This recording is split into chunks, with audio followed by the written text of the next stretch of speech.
Hello everyone, आप सभी का स्वागत है who one service centre official YouTube channel पर। इस लेक्चर में इंडियन पॉलिटी से संबंधित ये लेक्चर रहने वाली है। जो भी कैंडिडेट्स प्रतियोगिता परीक्षा का तैयारी कर रहे हैं उन सभी के लिए ये लेक्चर बेनिफिशियल है। जितने भी एस्पिरेंट्स प्रतियोगिता परीक्षा का तैयारी करते हैं उन सभी के लिए इंडियन पॉलिटी का नॉलेज होना मैंडेटरी है।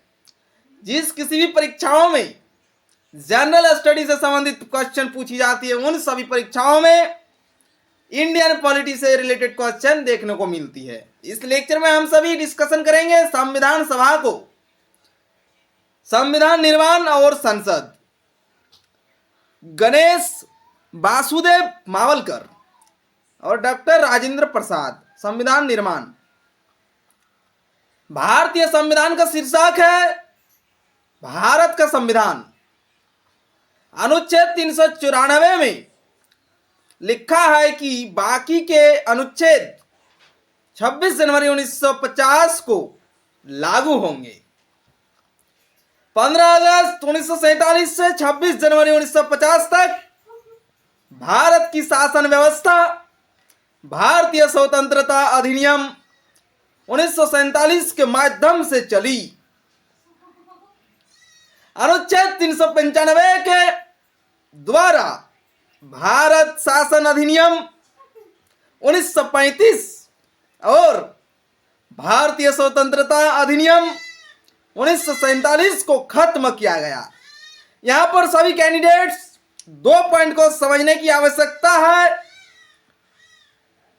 अनुच्छेद 395 के द्वारा भारत शासन अधिनियम 1935 में एक अधिनियम बना था जिसके माध्यम से भारत में शासन व्यवस्था चल रही थी, और भारतीय स्वतंत्रता अधिनियम 1947 में यह भी एक अधिनियम बना था 1947। इन दोनों अधिनियम को अनुच्छेद 395 के तहत खत्म कर दी गई।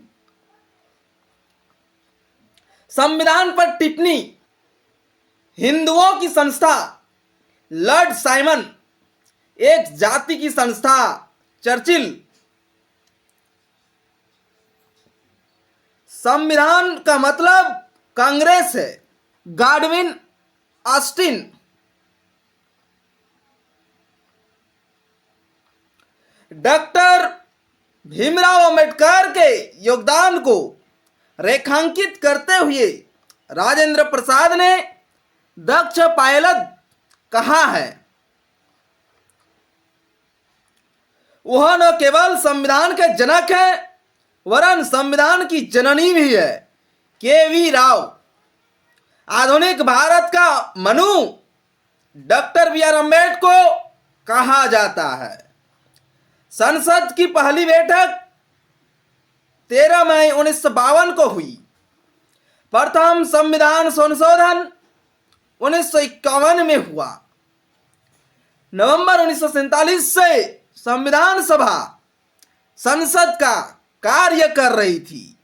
प्रथम संविधान संशोधन संविधान सभा ने संसद के रूप में कार्य करते हुए किया। इस लेक्चर में आप सभी को संविधान सभा से रिलेटेड जानकारी दी गई और भी विभिन्न अध्यायों से रिलेटेड आप सभी को लेक्चर प्रदान की जाएंगी इंडियन पॉलिटी से रिलेटेड। तो सभी कैंडिडेट्स इसी प्रकार से बने रहेंगे और इंडियन पॉलिटी का अध्ययन करते रहेंगे। Thank you.